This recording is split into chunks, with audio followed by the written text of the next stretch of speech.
بسم اللہ الرحمن الرحیم۔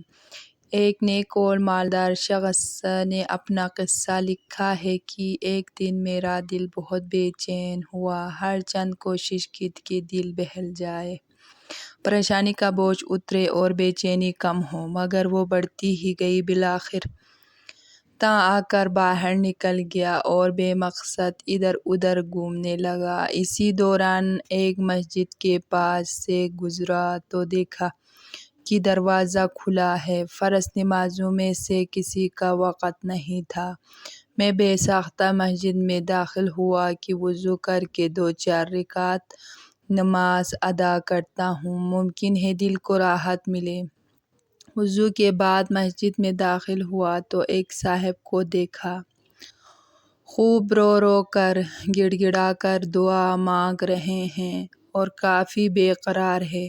غور سے ان کی دعا سنی تو قرضہ اتارنے کی فریاد میں تھے۔ ان کو سلام کیا، مصافحہ ہوا، قرضہ کا پوچھا، بتانے لگے کہ آج ادا کرنے کی آخری تاریخ ہے، اپنے مالک سے مانگ رہا ہوں۔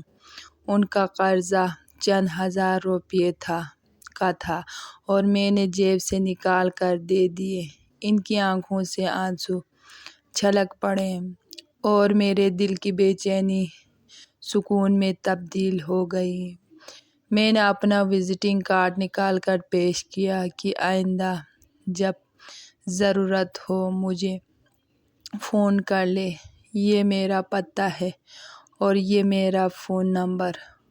انہوں نے بغیر دیکھے کارڈ واپس کر دیا اور فرمایا، نہ جناب، یہ نہیں، میرے پاس ان کا پتہ موجود ہے جنہوں نے آج آپ کو بھیجا ہے۔ میں کسی اور کا پتہ جیب میں رکھ کر ان کو ناراض نہیں کر سکتا۔